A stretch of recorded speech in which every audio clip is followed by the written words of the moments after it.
Hi, it's Julia from Pattern Room. Welcome back. Today I'm going to go through with you how to use your current pattern library to build your future pattern library.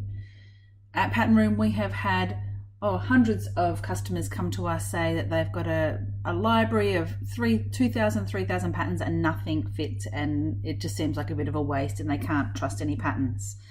But within that, there may be 4 or 5 or 10 or 30 that you do really love. You love the fit of them and you want to build on that library so that you can utilize those patterns and then have other patterns that fit really well with that. So today I want to go through with you how to use your current libraries. I'm going to open them up in Illustrator to measure them, to then go back to our Pattern Room library to see how they fit in with the current category. So say you've got a beautiful pattern in Illustrator.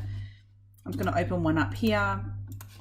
So what we've got here is a kid's jacket that I use all the time. It's really useful. I know that this is a child size 10 just because of the way that I've named it. And so if I scroll in here to one of the front pattern pieces.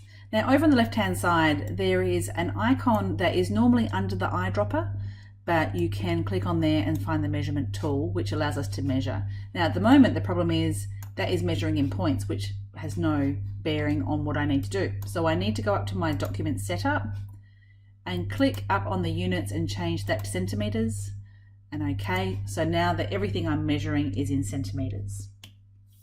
Now if I measure across from my underarm point, go straight to underarm, it's going to give me a measurement of 43 centimeters, 43.35 actually.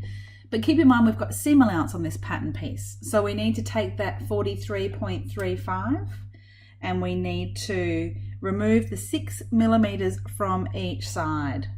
So it's 43.35 minus 1.2. So it's 42.15 centimeters for a size 10 across.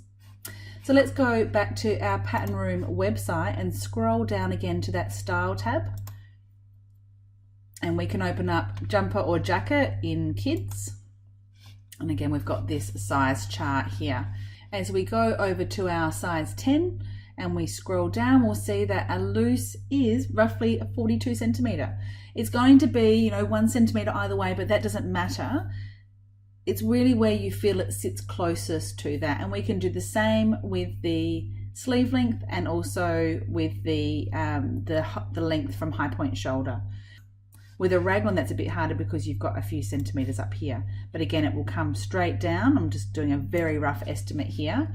That's showing 61 centimeters, which would be 2 centimeters shorter because you've got the hem width here. As we go over to our guide and our size 10, it's really sitting around the regular 60 centimeters. So you would say I'm now looking for a loose regular length jumper, and then you can jump into Pattern Room and you'll be able to go into your kids jumper.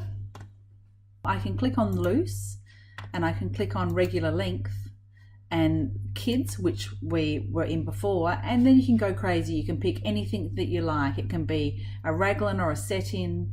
There could be different necklines that you choose, different center front closures. It doesn't really matter whether it's rib or twin needle or any combination of. We really want you to go crazy and build out your pattern library because we know that you have a pattern library. It was a big investment. You want to slowly transition over, but you want to build up a library that you can work together. And that's what we're here to help you with. So if you've got any questions, please let us know, but we look forward to speaking to you soon.